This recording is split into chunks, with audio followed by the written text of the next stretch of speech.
Richard, we heard the other day you've been kind of working in both safety spots a bit lately. What's that been like? Kind of, I guess maybe taking on more of a cerebral role and learning more about those positions this spring.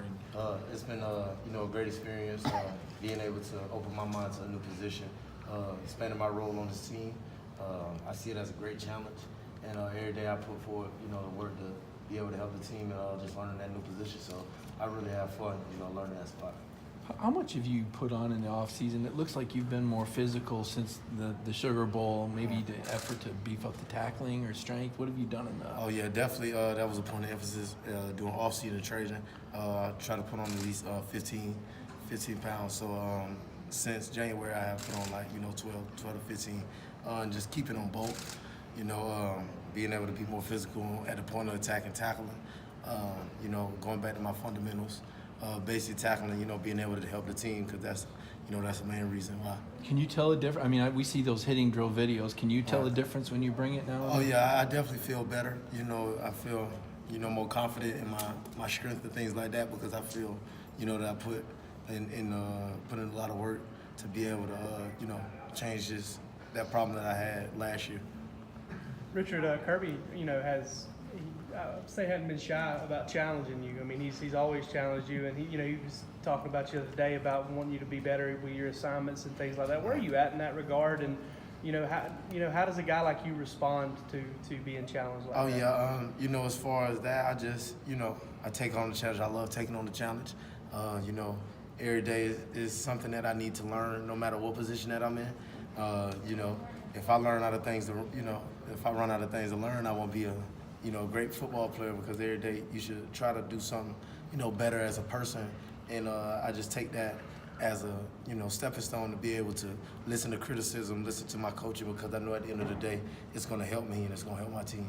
So it's just, it's not hard, doing what I do. Richard, you've always kind of been Kirby's project, though, haven't you, in a lot of respects? Playing the same position he did, and when he played and everything, so that kind of comes into it a little bit when it comes between him and you? Oh, yes, sir. Definitely, I feel like I'm a project and things like that, trying to catch his interceptions, his career stats and stuff like that.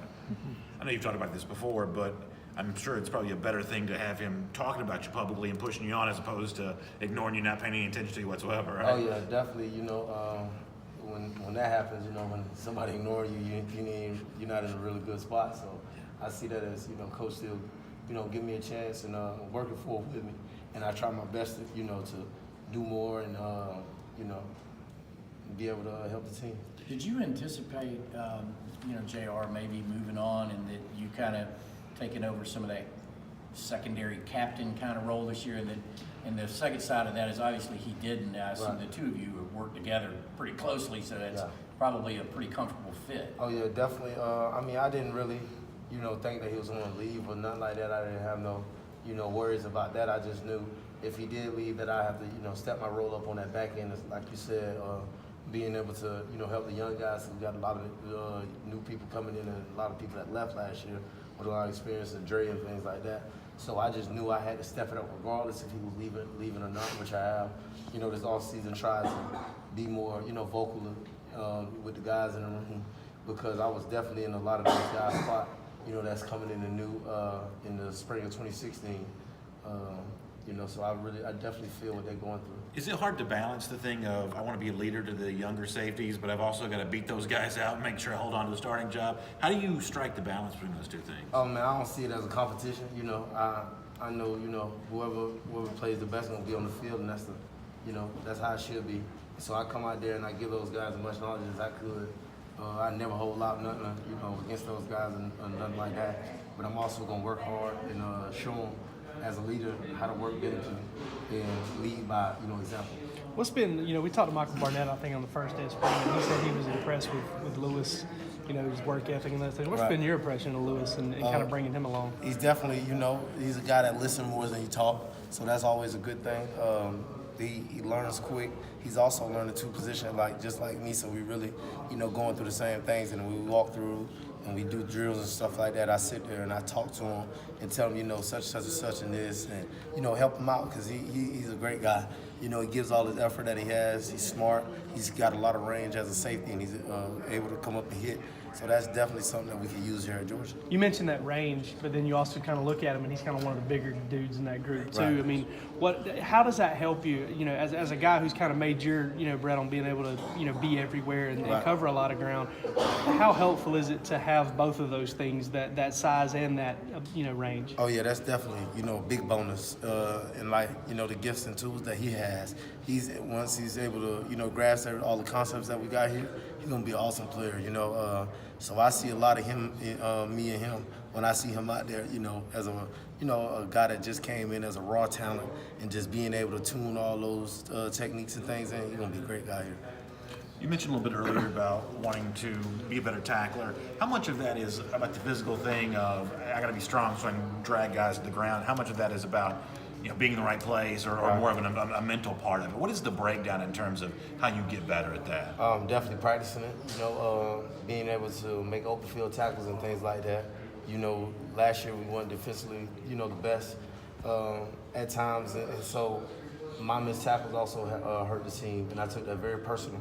I took a lot of those things that that I did wrong, and I kind of blamed that on myself and made sure that that won't be the problem and that won't be the case this year, because I want to do everything that I can do for this team.